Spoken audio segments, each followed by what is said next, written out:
Have you ever felt like your business was hitting this ceiling and you're kind of getting stuck in these certain phases of growth, wondering, how am I going to break through this ceiling? How am I going to get to the other side of this? Maybe you desire to increase predictability, get some additional clarity in your business, decrease some of the chaos that we know exists day in and day out. If so, you have found yourself tuning into the right episode. Today, we have an expert guest that has a proven track record of helping businesses increase efficiencies through proven systems that allow for sustainable and profitable growth.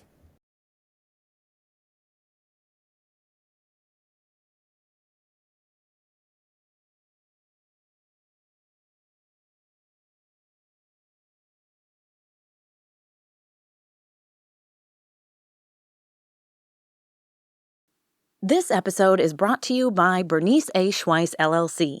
Bernice A. Schweiss, LLC was founded on the belief that the modern accounting relationship should be different.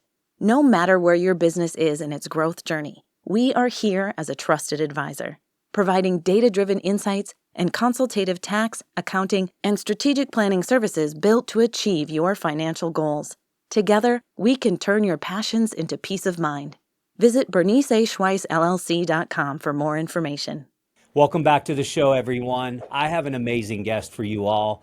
This has been weeks in the making, somebody that I've grown to know personally that has a super impressive background and is helping entrepreneurs reach their fullest potential. Pallavi Golla is a seasoned entrepreneur. She's a mother of two young boys, an amazing wife. She exited her first business in the wine industry in 2014, but that wasn't enough for her because in 2017, she founded Lark Apparel. And she scaled this business into a multi-million dollar brand and all the while developed a very loyal community of customers that created this very strong repeat buying behavior. But in December of 2022, she sold off Lark Adventureware to very strategic buyers, and she became an EOS implementer, helping entrepreneurs and their leadership teams grow revenue and profitability in their businesses by implementing simple and also proven operating systems. And I know you're going to enjoy this one. So, Paula V, welcome to the show. It is a pleasure to finally have you on and learn from your amazing background and experiences. Oh, thanks, Jeff, for having me. It's an honor to be here among many of your guests and you, just having a candid conversation. Yeah, man, it is good. I've got to have this one-on-one conversation with you, which has, been a ton of fun learning about your background, and you have an amazing journey. And I think it warrants the listener kind of hearing some of this. So I want to ask, like, a little bit about your background. Like, did you come from this long lineage of strong entrepreneurs and, you just followed in their footsteps? Or what kind of spurred this entrepreneurial interest that you have? Tell us a little bit about that background. Yeah, so I was born and raised in Pittsburgh to a family of immigrant parents that were doctors, and everyone in my family has been a doctor. I have two older brothers. They were on their way to med school, and I thought that I was going to be a doctor as well. Um, and then I went to this summer program actually. And in that summer program, after only, when you grow up around scientists, academics, you kind of just decide that's what I'm going to do as well. I didn't know any better. Went to this summer program where I learned about economics and international business. And I came back kind of really reinvigorated. Like I had found something that I could be really good at that sparked something inside of me. And I was a junior in high school. I went back to high school, and an English teacher of mine similarly just said, I feel like you are a people person. You like new ideas, you're creative, and you like interacting with people. And I'm not sure if medicine's the right way for you to go. And so that really pushed me down the path to explore other opportunities. I went to NYU and I was a finance major because I was still kind of a math geek at heart. And I really enjoyed kind of living in New York, getting exposure as a kind of early adult to Wall Street. I ended up working at a hedge fund right out of college for 7 years, really interacting with C suite teams at a very early age, making investments in those companies. And I quickly realized that instead of me looking at a spreadsheet and giving them some operational insights based on absolutely no knowledge at all. I really wanted to try my chops at running a business. And so you Hmm. quickly realize that everything that you may have learned in a business school or in a classroom has absolutely no application to you actually running a business, right? And so, Right. working at hedge funds, a little bit of exposure, but I decided to dive right in. And so, while I was a student going back to get my MBA, I started a company. And so, I was kind of in school, but really running my own business. And that business was a direct to consumer wine company. We were really introducing small wineries to millennial drinkers who were new to wine at the time and really satisfying two needs. Small wineries didn't have access to this new set of consumers and couldn't really navigate like e-commerce shipping laws for wine, and millennial consumers were really interested in craft beer and where their products were coming from. And so it was really, I always say good ideas are about, yes, the idea being unique and satisfying a customer need, but they're also about being at the right place at the right time. So you Yeah. can have a good idea and it could be horrible timing, and you're just kind of out of luck in that situation, Hmm. unfortunately, right? You can be the Yeah. smartest person in the room. So I think I benefited from the right idea at the right place at the right time. And Mm. so when I graduated from business school, I had, to be honest, a pretty small company, but I had an offer to be acquired by my biggest competitor to come on board with their senior leadership team to learn from serial entrepreneurs with the same idea as I had, but also seeing the same pain points, had raised a lot of capital to solve some of those issues. So kind of went on that journey with them, flying high, $40 million in venture capital funds raised, grew Hmm. that team to 100 plus people. And to be honest, that experience taught me I didn't want to build anything else with venture capital. That was and that's not to say anyone shouldn't do that, but in my experience, that's not the type of company I wanted to build.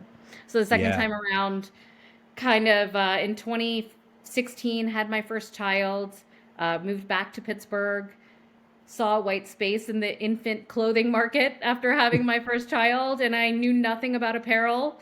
And I guess, ignorance is bliss because I decided to start an apparel company.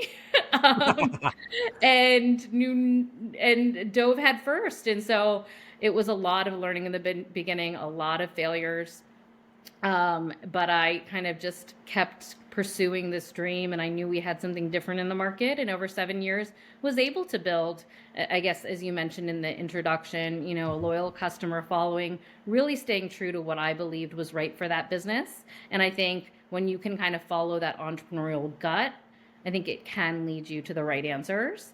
Yeah. And so from this, spare bedroom of my house to obviously a multi-million dollar brand, it was very gritty, particularly during COVID, supply chain issues.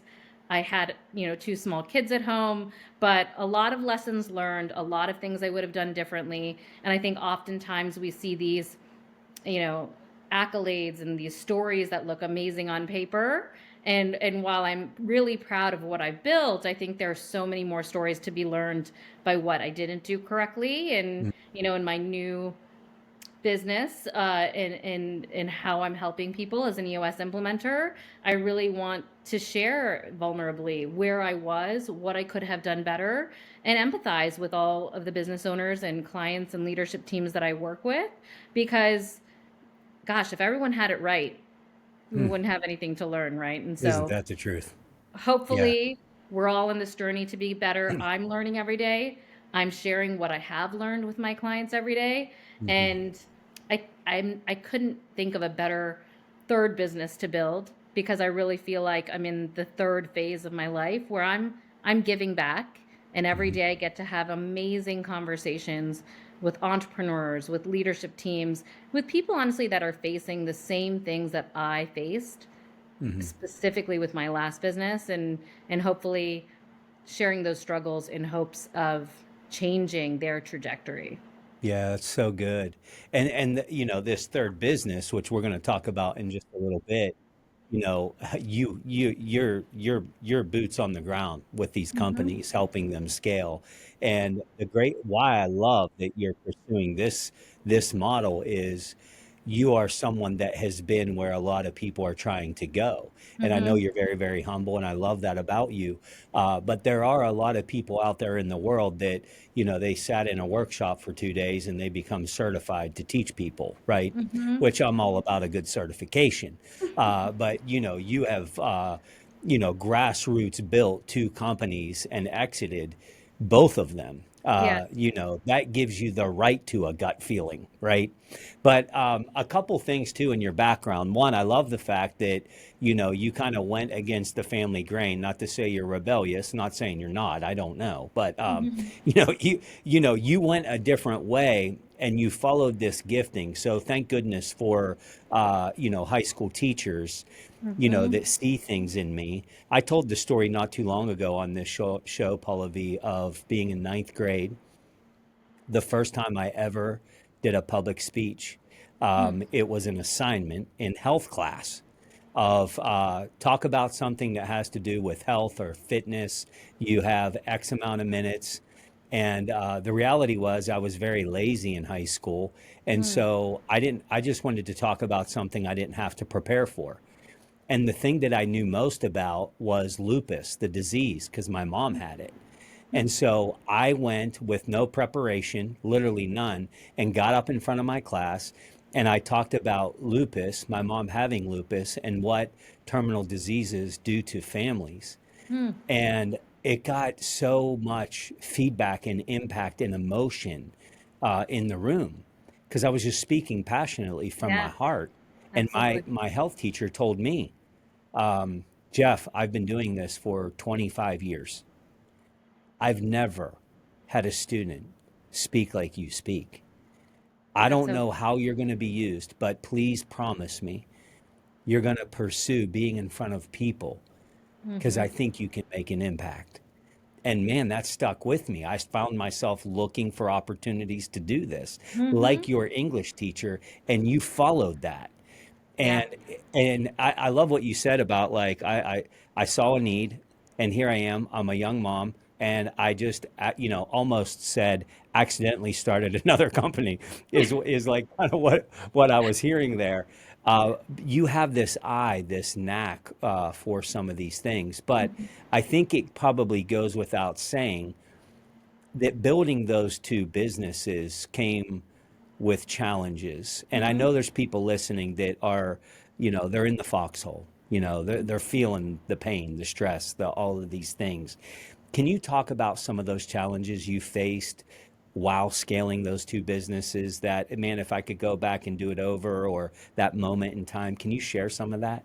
You know, I think oftentimes the things that make the most impact are the things we know we should be doing that we're just not doing, right? And so I think sometimes people are looking for some magic formula that's going to change something inside their mind. And I guess that's the beauty of what I do now, that it's all the stuff you know you should be doing that you weren't doing. So for me, some of the challenges were kind of, how do I stick to the core focus of this business? Right? Mm, Whenever you're an entrepreneur, you start a business, you have something in mind, and then all of a sudden, you can get really distracted by a lot of different things that come your way that may add to the revenue line that aren't adding to the net income line, right? yeah. And I think every entrepreneur goes through those problems. Like, how do Mm, you stay focused on the business that you're in and not get distracted by the shiny things? mm, And I think, you know, that was a challenge for me. And although I overcome, so, you know, you try to think strategically. What are the new products that our customers need? How do we create those new products? I would say one of the challenges is when you're selling to families and you're building a community, oftentimes that community gives a lot of input to you and says, "We love your products. You know what we'd also like to see? We'd also like to see this. And you know what else we'd also like to see?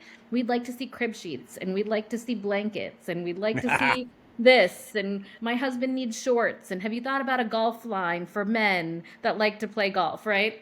And I gave in to analyzing a lot of those opportunities Mm, instead of staying really true to who we were. And not to say we executed a lot of those ideas, but I wish I would have said no, no, no, and stayed laser focused on the thing we do best. And I mm, think that is one of the lessons I take into the sessions with our clients. I've been there and I tell them that, right? Like, you said you were going to do this. This is our mm. niche.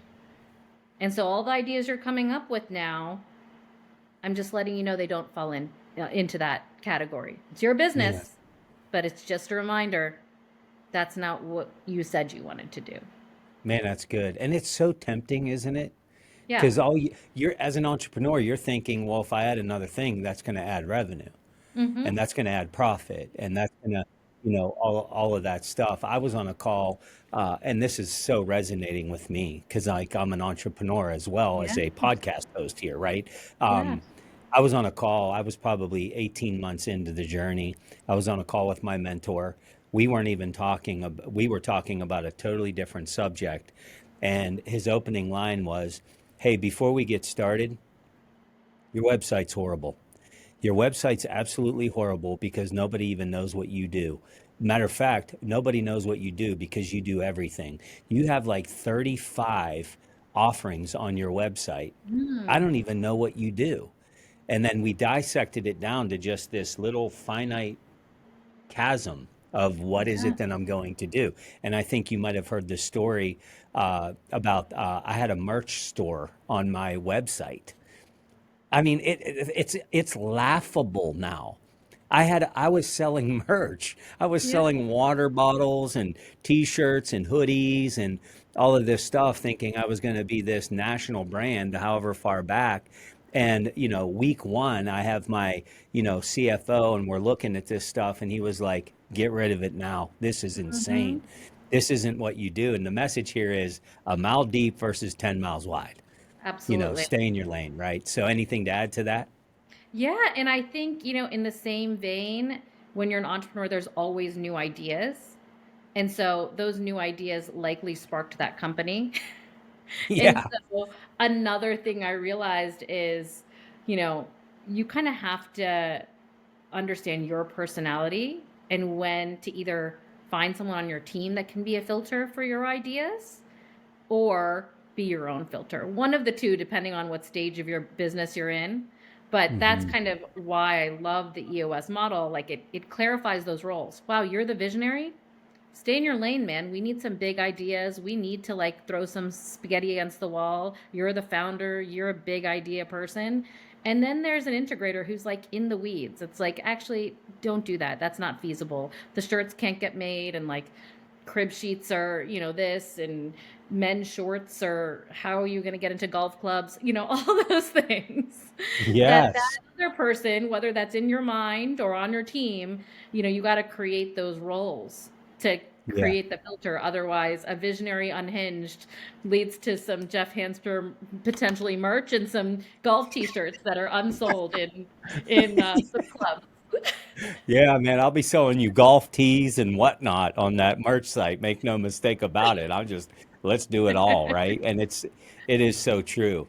I want to talk about Lark Apparel for a minute Mhm. because, you create this following, which is why they wanted all the other stuff and all of these Mhm. things. And, you had this model of strong repeat purchasing, because they were bought into the brand, they were bought into the product. And so we had this, this customer behavior of, I'm coming back, I'm telling other people.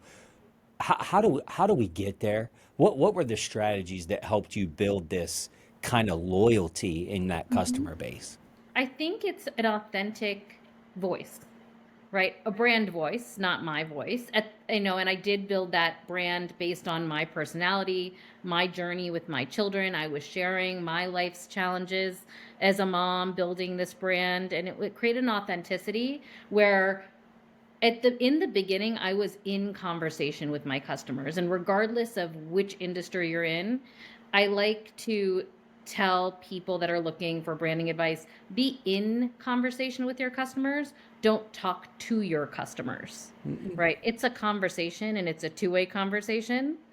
And I think so many people thought like I was on the other end of the email, the customer service email, the Instagram message, like, and I wasn't duping people, but we were in conversation with our clients. We took one extra step, and building brand ambassador, whatever industry you're in, you have to find a connection with the people you serve, understand their pain points, and then deliver something that addresses those pain points and make them believe, make them understand your journey as well. And again, that doesn't maybe make sense for a construction firm, but maybe it does. Maybe, Mhm. you're a construction firm and you work with a bunch of architects, and the more people that get to know you and why you're different and can stand behind your work, that's one thing. But then the next step is like, what can I do for you? How do Mhm. we work together? How do I send people your way? I really like what you're doing, right? It's not a one way, what can you do for me? Mhm. It's always, how do we help each other? How do I Yeah. listen to you? And we created a Facebook community where that was big at the time. Again, it's so much about what was hot at the time. And, Mhm. you know, what was great for us is the fact that Instagram was growing and moms were on Instagram and Facebook. And so we were on Instagram and Facebook. And I was sharing what my kids ate. And I would say, oh, I bought this off of Amazon for a trip. And people would be like, I wanted the link for Amazon. And all of a sudden, I was just sharing things that I guess I thought could help. And it resonated. And it wasn't like I was trying to be someone I wasn't. I was just being who I was. And the right people found us. Yeah. The The mom that avatar. wanted their child dressed up and was, in the South and was always wearing polos, like that wasn't our mom. Our Mhm. mom was in the trenches trying to figure out dinner, busy, and like some days were great as a parent and some days weren't. And that's how Yeah. my life was too. Yeah. As is. Yeah. And marketing to that. You weren't trying to market to everybody, back to Mhm, why we weren't doing men's shorts and all the stuff, right? mhm, Man, that's fascinating because this loyalty thing, man, it's the biggest competitive advantage that you can get, mhm. maybe even transcends a great product. Not to say that you shouldn't have a great product, but it literally can transcend that. Yeah. Look, you did well enough that you got to exit two companies, which is unbelievable. Um, I'd like to talk a little bit about that because I'm sure there are Mhm, people listening like, yeah, I'm still in the trenches, but mhm. man, that would be nice someday. Yeah. Or maybe they're embarking on that now and they're at the seat with, private equity or, whatever it could be. What was that process like selling your business? And what advice do you have to that business leader that's preparing to exit their business? Yeah. So the number one advice I have, and I think I've shared this on LinkedIn as well, I share this with my clients. People want to buy a business, people meaning private equity, strategic buyers, really competitors, right? They want to buy a business that they know they can successfully run. And so whenever you make yourself invaluable to your company as you scale it, the worse off you're going to be when you go to exit. And so Mm, many owners dig themselves deep because they hold all the knowledge, they make the decisions, and they're not disseminating the decision making and leadership amongst other people. And that's very common for many entrepreneurial organizations. And I'm going to pitch myself because I think you can sell a business again whenever you create systems, processes, and structures that allow someone else to come in and run it in the same way, if not better than you ran it, hmm, that's right? good. That's why people buy a company because they have Hmm. a really strong understanding of your business, and that whenever you turn that key and close that door and hand the keys to them, that they can run it just as well. And so Yeah. many businesses, I think, have really strong revenue, potentially strong profit, and they go through this PE process, right? And or there's a lot of PE activity now. That's kind of the Oh yeah. buzzword, right? There's a lot of Hmm. money being thrown out there. At the same time, it's smart money. And so you get the term sheet, right? You get that LOI, they have a number for your business, and then you go through due diligence. And the more they dig into your, world, they say, "Oh, there's not a lot of systems here. Oh, how do they get sales? Do they have a sales process? Oh, do they have a sales team? Oh, do they have an operations process? Does every customer get the same? Maybe every customer gets the same service and product, but how do we replicate that? Yeah. And most small businesses from 5 to 50 million haven't thought enough about their systems and processes. And that's what will hold you back from getting a number one, a transaction done and or the value that your company truly deserves. That's priceless, priceless advice. Because as a consultant myself, obviously I'm not in the EOS space. Love it for it. Have many clients doing it, but I will tell you this: working in it, not on it, is a common theme, Mm-hmm. especially in the small business space, because it's like the business owner is also the number one sales rep. You Mm-hmm. take them out, the revenue crashes.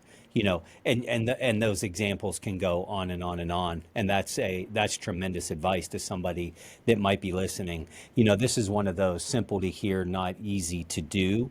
And there are things that, but at least you have to have an awareness to start working through some of those things. Yeah. Uh, you know, a general question, but maybe you can highlight some areas because I think this conversation could go a long ways. But when you think about that journey and now on your third business, what are the biggest lessons that you've learned as an entrepreneur? You told us some great advice about, exiting, and we talked about some loyal customers, but from this entrepreneurial standpoint, maybe scaling even, what are some of the biggest lessons that you would say to the listener, like, don't miss these pieces?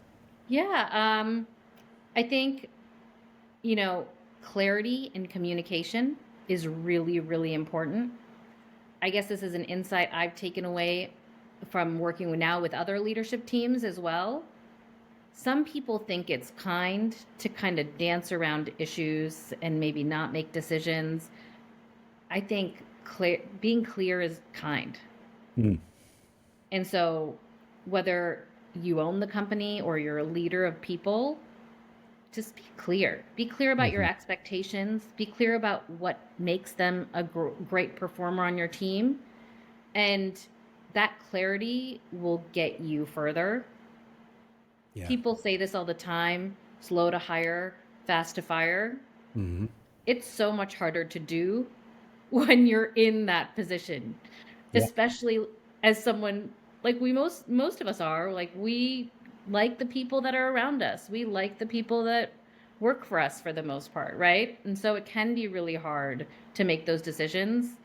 But I'll say it again, for the people in the back, like, there's, especially for a small business, there is nothing worse than an employee that is not pulling their weight. They could be a great person, but small to medium sized businesses do not have the cost structure to support bad performers. And Yes. and that's really the heart of why the decisions need to be made. Man, you And just I've not always basically made the best decisions in that same. arena. I have held on to people too long, but in the area when I did it right, I saw the results that I needed to Mm. see. I think you just promoted my book, Pallavi. I mean, I literally. love I mean, it. you I just love did. it. You I just better get promoted a free the book. copy now, Jeff. Yeah, I'm just kidding. absolutely. I'm gonna buy it. I'm gonna The buy 10. royalty. Yeah. Man, I'm applauding. I could not agree more because, whether you're listening and you're an entrepreneur or you're a leader in the corporate space, I mean, there's some finite leadership laws here in place, and it's about the people. If you're Mm-hmm. going to scale, I mean, it's going to be about the people. And to your point, the small business, there's very, very little room for error here. I Mm-hmm. mean, to your point, it's not like you have just all this bankroll that you can just wait and see if they're going to figure it out. But the leader has a part to play in that, which is, am I hiring right? Am I onboarding right? Am I setting clear expectations? Am I training and developing? Am I giving feedback and holding people accountable? Which is tremendous advice for the entrepreneur, no question. Anything else you would add to the list? I mean, I think it gets back to the focus. So between having the right people and staying focused. And oftentimes, what I find is early stages of the business are just very early stages, right? 500,000 to a million. You're kind of just in it and you're doing it and you're like, where does this road end, right? Like, where am I going? At some point, you need to get above the road and say, what road do I want to create? Because Hmm. I have met and interacted with so many 10, 15, $20 million businesses that are still operating with that mentality. And I'm helping them through that, but you cannot wait that long to think like that. When I was running my business, I saw the writing on the wall, and we didn't really talk about why I sold my last business. There was a variety of reasons, but similarly to when businesses work well, whenever they're a great idea at the right place at the right time, I started seeing the writing on the wall that was like, this is not a great business anymore. Instagram ads, ad costs are increasing. There's just so much kind of noise going towards the consumer. It's getting more expensive to market. It's getting more expensive to create the clothes, and the supply chain costs are going up. And I said, I don't know if I'm going to be in the same place next year that I am right now. Mm. And so Yeah. if you don't give yourself the opportunity to say, what do I really want on a consistent basis? What do I want to build? And let's move towards building that. Then you're just going to be running down a road and end up with something you never intended to. And while that Mhm. may seem great, it's oftentimes what is self-destructive to most entrepreneurs. Like, they're unhappy. They had way more employees than they wanted. Their industry shifted, but they were too blind to see it because they were just kind of doing things. The calendar's full, right? All of those things. And it's natural. Like, Yeah. that's normal. But how do we be the shining star, right? How do we not be a Yeah. statistic? That's how, Yes. being more aware. It's true. And you hear entrepreneurs refer to their business as their baby. Mm-hmm. And I get that. I'm building one of my own. I mean, I'm Yeah. passionate about it. But when you have that mentality, sometimes you'll die on the hill, literally. Mm-hmm. In your case, it's like, yeah, I put all my sweat equity into this. I love the business. I love the model. I love everything about it. But I see what's going on here. I'm forecasting. I'm not going to wait until the crash happens and then figure out what are we going to do to Mm-hmm. get ahead of that. And so there are indicators out there that certainly we have to be aware of. Yeah. Um, it's probably important we touch on this. How dare I make assumptions? Entrepreneurial Operating System, EOS. There may be people listening that they haven't heard about it. They haven't, heard about the book. What should we know about this, Pallavi? Share more about EOS. What is it? What could people expect from it, and so forth? Yeah, so EOS, it stands for Entrepreneurial Operating System. It was based on a book written 20 plus years ago called Traction by a gentleman named Gino Wickman. Literally one of these people, like you, Jeff, who can see the big picture, who can see all the moving parts and put it together. And so what EOS is that it's a framework where companies can use kind of tools and processes to work on 6 key components of their business. And when you kind of have these 6 key components as strong as possible within your organization, that kind of creates a lot of, I guess, most organizations have issues, right? But if your 6 key components are strong, that's kind of the root cause of a lot of your problems. So the 6 key components that I help my clients strengthen are vision. How do you have a strong vision? We use something called the Vision Traction Organizer. It's a 2-page document. It's not a 5, 15, 30-page, explanation, but how do you distill where you want this company to go and how you're going to get there? That's the vision aspect. People, we talk about this a lot, and I know you talk about it a lot. Right people, right seats. That's something that Jim Collins kind of coined in his book, Good to Great. Mhm. We hear these ideas, right? So it's people, data. How do you use data, not having thousands of reports, but really be focused on the right data that gets you to the vision that you've outlined, Mhm. before. And then issue solving. I think Most people are scared of issues. Oh, someone has a problem. Oh, we have so many problems. All organizations have problems. How do you get really good as an organization at solving those problems? Those are structures that we work on. You want a transparent organization where everyone raises their hand and says, "Hey, I have a problem," and then you go solve it. That's what's going to make you a killer team. And then Yeah. process. Everyone knows process is great. As an entrepreneurial organization, it always gets pushed down to the bottom because entrepreneurs don't love process. At some point, you reach a point where you have to have process. And then traction is the sixth key component. And traction seems like a catchy phrase, but what does traction mean? It means you make goals and you create small timelines in an approach to get there, holding people accountable for the goals that we've created and assigning those goals and specific metrics to get you where you need to go. And so you have a vision. I would say EOS puts these six key components and tools into a system that's easy for a small to medium-sized business to follow. And what I like to tell people is, could you do this on your own? Absolutely. Nothing I share with my clients is rocket science, is the new fad. It's all simple, but simple isn't always easy, right? And so we Truth. might know that we need to eat well and eat our veggies and get the Mhm. protein and get the steps and go to the gym. Doesn't mean I'm doing it every morning, right? And Say so it.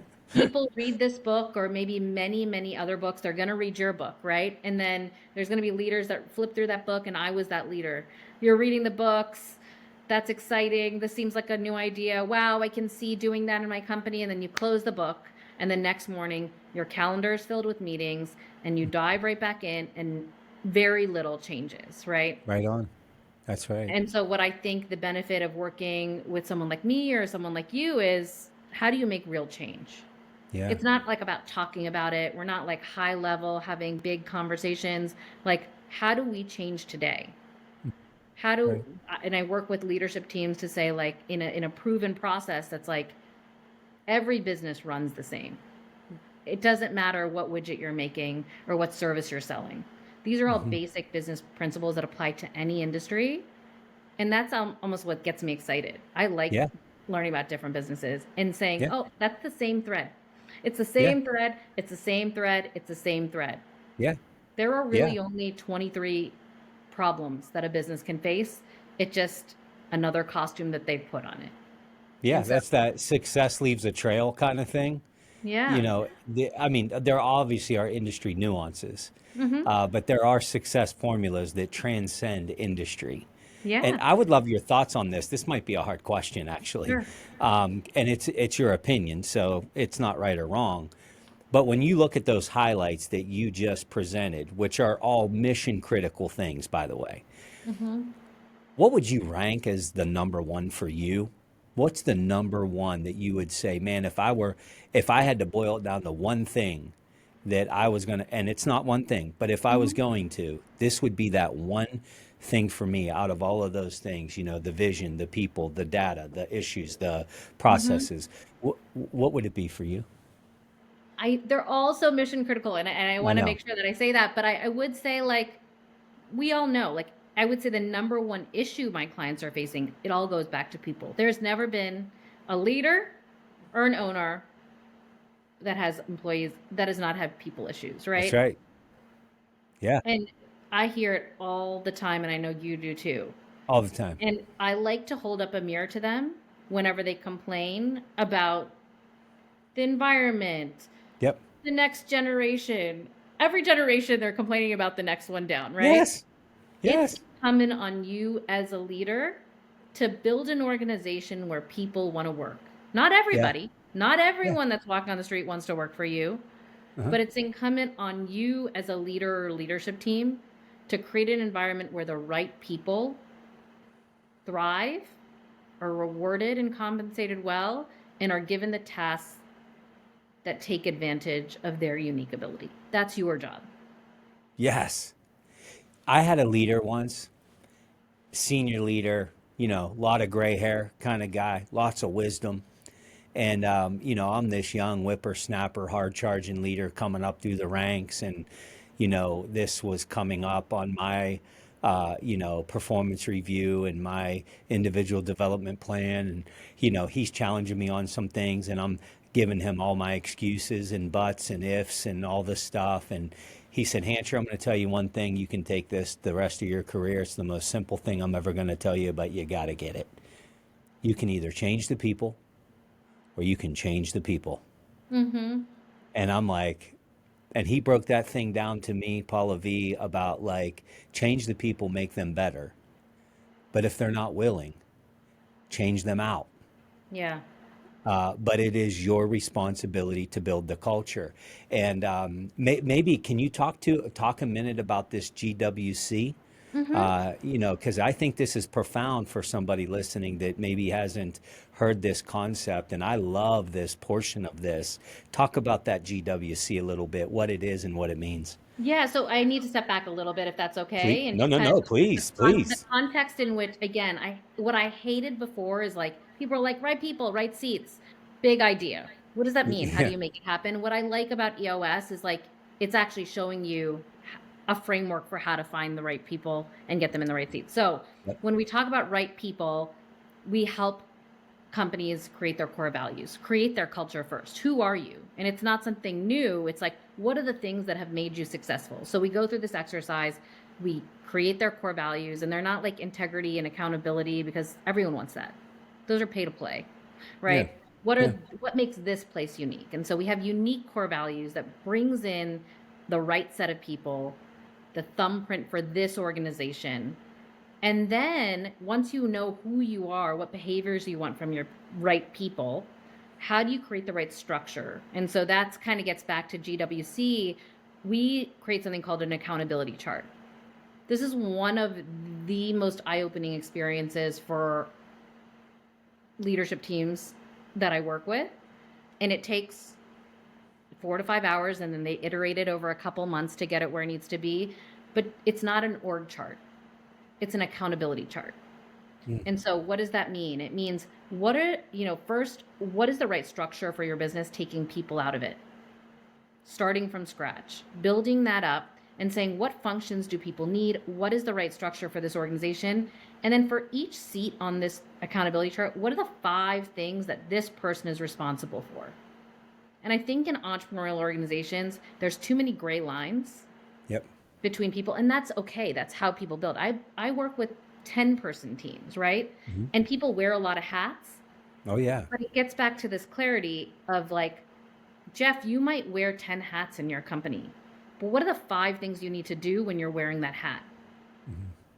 Yeah. And how do you, so we come up with a structure.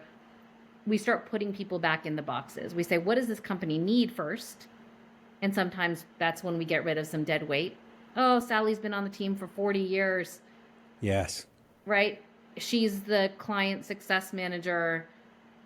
We've either figured out that Sally's kind of like curmudgeonly regretting coming into work every day, so she's the Yeah. wrong person, right? She's not invested in our core values. She's not the right person. Or she doesn't really care. Does she get it, want it, have the capacity to do it? So whenever we put people back into the seats on the accountability chart, we say, these are the 5 roles Sally has to play in that customer success role. She has to be able to write emails efficiently. She has to be able to communicate in a friendly manner with customers. She has to be able to understand when to escalate issues. And she needs to, I don't know, what else does a customer success manager do? De-escalate client situations, right? Conflict. Yeah. Yeah, conflict, right? And so what ends up happening is you say, oh, Mike does 3 of those things and Sally does 2 of those things.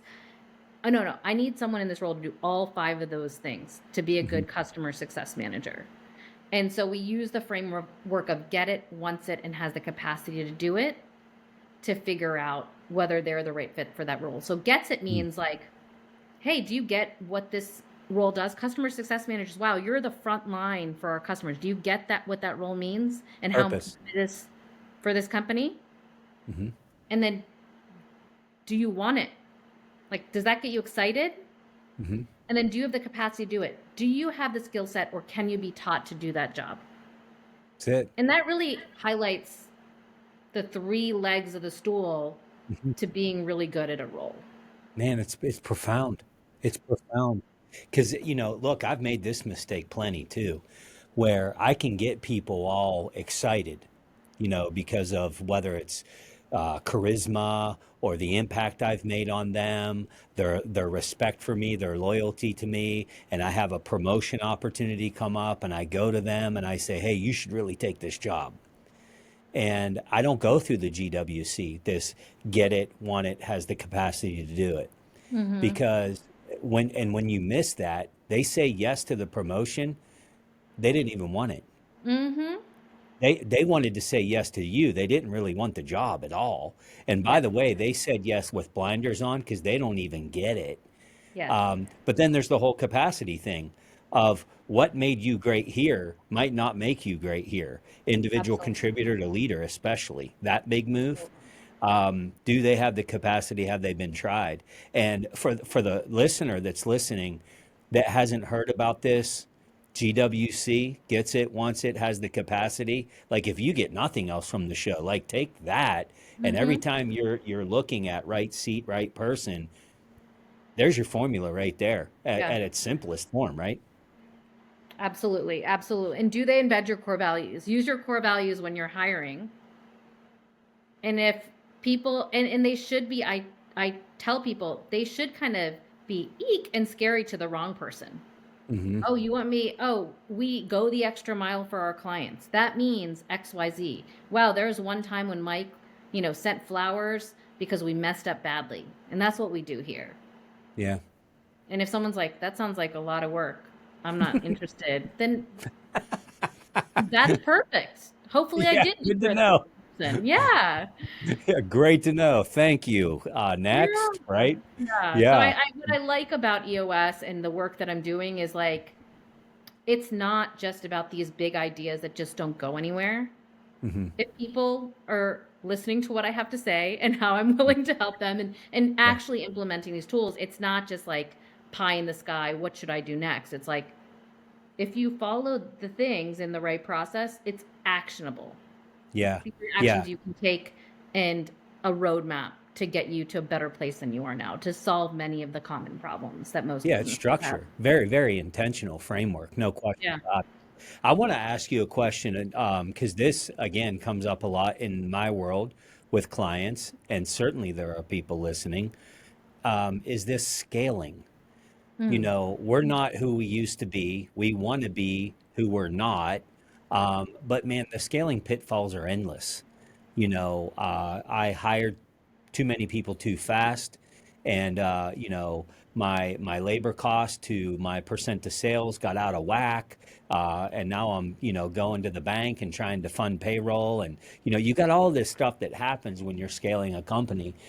What are the common challenges that you see? If you had to highlight a couple, what are the common challenges you see when, business leaders are trying to scale their business, and maybe how does EOS help, or what are some of your thoughts on these scaling pitfalls? Yeah, I would say EOS is the primary reason why, hitting the ceiling is what we call it, right? Yep. Every entrepreneur is like, oh, I think going from here to here is how I'm going to get to $50 million, right? A straight line. And one of the first lessons, literally, actually, the first lesson we teach our clients is what the normal, natural progression of growing a business is. And it does require you grow and it requires certain resources, and then you hit a ceiling. And then you have to break through that ceiling using specific skill sets. Some of them are EOS tools, some are the basic principles to get you to the next level. And so there are 5 actually leadership abilities that we teach to people, if I can share those. Yeah, Uh, please. and I share those very specifically because they're not actually EOS tools, they're the basis of why EOS works. So the first one is simplify. As organizations grow, there's a natural like progression towards complexity, and entrepreneurs and leadership teams actually have to fight against creating complexity. So oftentimes, the bigger you are, you're like, oh, this is just a complex organism. No, fight that urge. Hmm. Create clarity. It's the same thing as creating clarity. So use simplicity as like one of the tools in your toolbox when you hit a roadblock to say, how could I simplify this? How could I make Hmm. it easier? And I think in today's world, people are always trying to make it more complicated than it needs to be. Yeah. So Yeah. simplicity, delegation. I Hmm. mean, you're hitting the ceiling, it's time to delegate. And so one of the tools within delegation, and that's so hard. I'm the worst at delegating. I will tell my clients that straight up. I'm a micromanager. I am still Control working on this freak. task. I'm a control freak. That's probably why I'm good at this job. But the art of delegation at the right time for businesses as they're hitting that ceiling, as they're trying to scale, is so important. And so if you're a sales, a leader of a team or an owner, one exercise I'd urge you to do is something we call the delegate and elevate tool. 4 boxes: things you're good at, things you love, things you're good at, things you're okay with, things you're not so good at, things that you don't love but you're good at, and things you don't love and you're not good at. Spend a week and at the end of the day just write down the things that you do. The things in the bottom 2 boxes, things you're good at but you don't like, things you're not good at but you still find yourself doing, that's the stuff that gets delegated. That's right. Right? And so Yeah. delegate, predict. The more you can predict your business, and we talked about this a little bit in the past. If you're going to hire a new salesperson, you got to know what is the threshold that they need to meet for me to make sense of that investment. Predict. I'm bringing in sales myself. Now I'm bringing in someone else to double our sales. Is that possible? What are the expectations for that salesperson? When do we need to make a decision? So like in 6 months, if they're not getting to this amount of revenue, is that a decision point? Is it a year? Is it 2 years? Yeah. Predict, and then be decisive, and then systematize. I mean, everyone talks about process and systems and all this stuff, but like we try to dial it into like, what are the core processes in your business, and take a 20/80 approach to documenting process, because no one's going to follow a 30-page SOP manual. Right But on. It's too much. can you create Back to checklists? simplify. Yeah, simplify. Like, how do you create Yeah. process, checklists, and then hold people accountable? Because I know you know this in the sales world. You might have a superstar salesperson that will never follow your process. Right. And Yep. my advice in that situation is that person either needs to get in line or they need to go, because you cannot scale a business with just one superstar salesperson. You That's need right. 10 people that follow your process. Agreed. Back And to the owner being the salesperson too, just as yeah. bad. Yeah, and that's Yeah. why you need the process, right? What is your That's right. process? How does everyone have the same experience? That's how you scale a Mhm. business. Yeah. And then I think it is this idea of structure. So many early stage businesses are really focused on marketing. But we kind of teach that there's 3 parts of a business. There's marketing, how you bring in clients. There's ops, how you provide that product or service. And then there's the back office part. And everyone's always focused on sales, and you probably don't want to hear this. Or maybe many of your listeners don't if they're in a sales function. No, it's But true. As the much as I love sales, it's truth. the key to scaling a business is that actually all of them are going to be strong. It's kind of a weighted scale. If you're really great at sales, you're bringing in more sales. If you're not focused on how to provide a better service for all those new customers that you're bringing Doesn't in, matter. doesn't matter. So how Doesn't do you matter. elevate that ops function? And if you're not good at the cash flow part and figuring out how much cash you have on hand, it doesn't matter if those 2 things are strong. And so Yep. as you scale a business, be okay with the fact that like you're oftentimes just trying to manage how you're scaling up those 3 aspects of your business. And really great businesses that know how to scale are constantly focusing on different parts at different times, depending on their weakness. Does that make sense to Yeah. you? No, 100% it does. And obviously I'm a sales guy. I love sales. And it has a very critical role in the company. But I can tell you this, time and time again, I've seen organizations that go all in on the marketing. The leads are coming in, the links are being hit, the info at email is blowing up, the sales reps are making it, they're going out, they're closing, and the ops team is sitting there, begging for mercy. Mm-hmm. Like, and not only does that frustrate the sales team because ops isn't getting the work done, ops is frustrated because they don't have the tools or the know-how or the systems to do it. And then the worst thing that happens, the customer is dissatisfied. And so Absolutely. you got to build, ops is this foundational piece of this whole element. You can't build without that. Mm-hmm. It's almost a waste of energy to build a great sales force without great operations. And Yeah. it's tremendous advice. Tremendous advice. And I think too often people are like, oh no, we got sales right finally. Now we got to work on ups. I'm like, that is actually the journey of building a business. No doubt. It's Your yin yang awareness all the is like, time. it's like this yo-yo, and then people forget about back office, and that's how you Yes. end up with $100,000 worth of SaaS tools that you never use, right? And so it's like, It's you're like, so yeah, this will true. be $15, and this is Yeah, yeah. 25, and The then message isn't like, hey, don't worry about sales. That's not the message by any stretch, because you do need all of that. You need your G&A, you need your ops, you need your sales, you need all of that. But let's not confuse the priorities here, is what we're Mhm. saying. So Yeah. amazing. I mean, there's going to be listeners, Paula V, that are like Googling you and who is this lady and how do I find her? How do we find you? I mean, obviously we're going to put it in the show notes and all the stuff, but how do you help people? Who's your ideal client? How do we reach you? Yeah, so definitely find me on LinkedIn, Pallavi, Pallavi, and my last name is Golla, Golla. My ideal client, really any business owner that's probably revenue wise between above $2 to $5 million. So you have to have a team of probably 8 to 10 plus small to middle market companies that are kind of in this entrepreneurial mindset where they're kind of used to doing, and they know that the things that got them to this point, this fairly significant level of success in most people's eyes, are not the same things that will get them to where they need to be. And I think Hmm. that understanding that there's a gap between where they are and where they want to be, the type of company that they want to run, that they don't want to be in this chaotic reactive world, but they want to be proactive. Wow, could I sit and think about my business for a full day? What would that even look like? Yeah, right. Right? People that are looking to change. It's all about that psychographic for me rather than the size. Yeah. Well, Big, we got that audience listening, and I promise yeah, you, big we do. ambition, willing to grow, and knows that they might need some outside help to do it because what they've been trying is not cutting it. Yeah. It's so good. And your time is valuable. We know that. And Thank you, Jeff. thank you for sharing your time with us and your knowledge.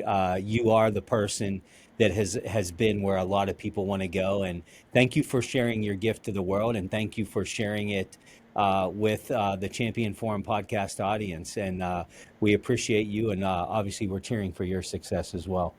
Thanks, Jeff. I appreciate it. What an honor to be on the podcast. Yeah, absolutely. Well, hey, listen, everybody. I hope you enjoyed this discussion as much as I did today. Make sure you go get those show notes. We're going to break this conversation down for you in those show notes.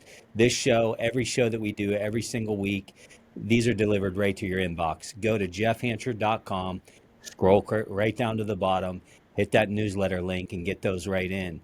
And listen here, I mean, Pallavi's journey, it's proof that when you have the right mindset, you have the right systems, you have this grit, you have this perseverance, no matter who you are or where you came from, you can build something really, really special. You can build something that's truly scalable and something that's valuable. So, whether maybe you're listening today and you're in the trenches growing your business, maybe you're what we talked about. You're considering an exit. Maybe you're just looking for ways to get more traction and break through that ceiling we were talking about. The key is to stay intentional. Get yourself around amazing people like Paula V, who has maybe been where you're trying to go. Implement these strategies that she's talked to us about. These are the things that are going to drive the real results. So the challenge I have for you today, it's this. It's simple.